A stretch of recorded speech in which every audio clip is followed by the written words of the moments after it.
Pues ya desde los escritos de Freud, él señala la importancia de lo fraterno para el psicoanálisis por el lugar tan valioso que daba a sus intercambios epistolares con colegas y amigos, en la forma tan humilde de solicitar su apoyo en la revisión de sus hallazgos de pensamientos, o en esos encuentros ominosos consigo mismo en diferentes momentos de su vida, donde no logra reconocer algunas partes suyas. Pensaba además en lo enigmático que resulta la relación gemelar entre hermanos, o en cómo encontramos todo lo pasional de amor, de rivalidad, de competencia, pero también de solidaridad y apoyo incondicional de manera conjunta en el intercambio de estos vínculos fraternos, que al inicio se despiertan con los hermanos, pero que luego se desplazan hacia los primos, los amigos, los colegas de trabajo.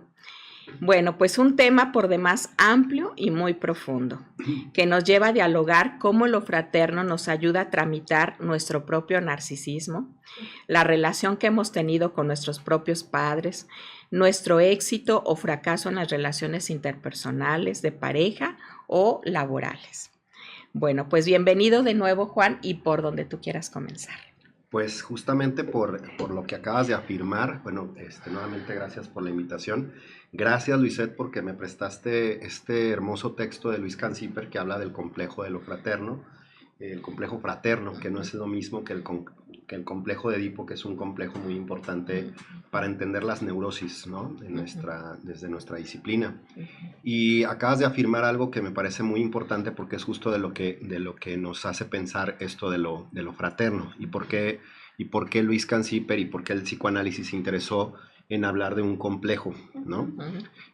Acabas de decir que lo complejo, lo fraterno puede ayudar a en contra del narcisismo, ¿no?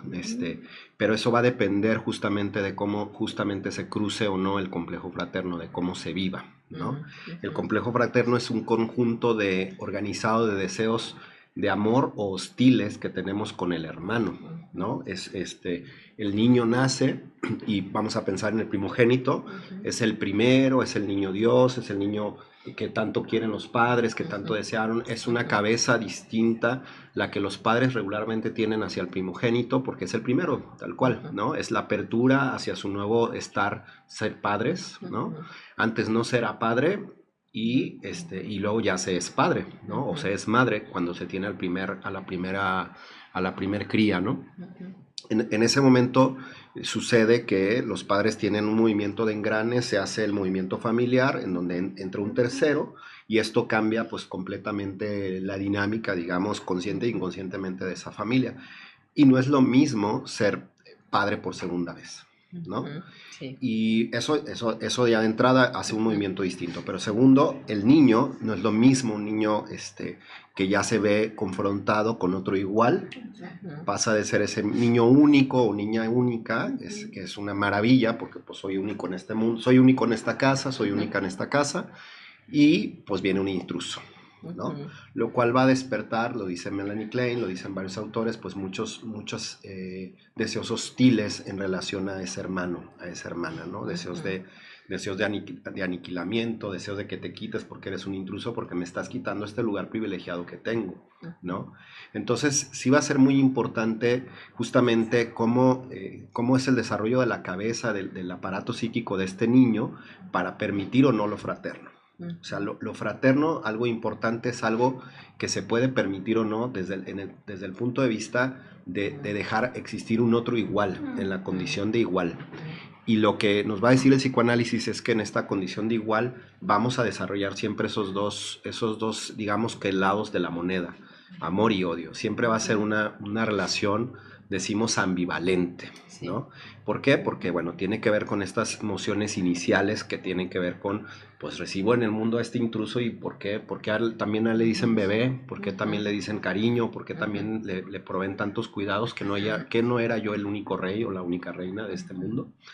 Entonces esa confrontación determina que el niño se sienta o no de una manera. Ahora, es muy importante también entender que el complejo fraterno se da sí o sí independientemente de si en lo real es hijo único o no, porque una pregunta frecuente es, oye, ¿y qué pasa con los hijos únicos y más en la sociedad actual en donde ya es más común encontrar familias de un solo hijo? Sí. No, pues de todos modos se va a dar porque a lo largo del desarrollo el niño se va a encontrar con pares, ¿no? Por eso hablamos de transmutaciones en los hermanos, tú decías en la pareja, en los hermanos, en los amigos, perdón, transmutaciones en los amigos, en los primos, ¿no? Y en otros que van a ocupar una misma categoría generacional, que eso también es bien importante, ¿no? Yo pertenezco a una generación posterior a la de mis padres, por lo tanto mis pares van a ser aquellos que no están en esa misma generación y que entonces pues somos más iguales que desiguales desde ese punto de vista, ¿no? Entonces el complejo fraterno es muy interesante porque le dio lugar a estas otras relaciones y quiero hacer cita porque el psicoanálisis desde Freud, desde Totem y Tabú y todos sus escritos sociales, a Freud le interesaban mucho los mitos. De hecho, el complejo de Edipo viene del mito de Edipo, ¿no? Escrito por Sófocles en Edipo Rey. Quiero leer algunos mitos que tienen que ver con esto de lo fraterno. Los hermanos Ayar y la fundación del Imperio Inca. Fíjense, me puse a buscar porque en la literatura nos vamos a encontrar con lo bíblico, de Abel y Caín, ¿no? De hermanos como muy conocidos a nivel de la cultura religiosa católica y de la Biblia, pero yo me fui a lo prehispánico. Y entonces, según una de las leyendas sobre el origen del Imperio Inca, 4 hermanos, Ayar Manco, Ayar Cachí, Ayar Uchú y Ayar Auca, emergieron de la cueva de Pacaritambo, con el propósito de fundar una nueva civilización. Durante su travesía, las tensiones surgieron especialmente debido a la envidia que Ayar Cachí, subrayemos envidia, provocaba con sus hermanos por su fuerza y habilidades. Este conflicto llevó a que Ayar Cachí fuera engañado y encerrado nuevamente en la cueva. Finalmente, Ayar Manco, también conocido como Manco Cápac, estableció la ciudad de Cusco, una ciudad muy cercana donde son las ruinas que tiene Machu Picchu, consolidando el nuevo imperio inca. Esto en los incas. En los mayas estaban unos gemelos, perdón por la pronunciación porque está en maya, Hanupú y Xambalanque, son héroes los gemelos mayas.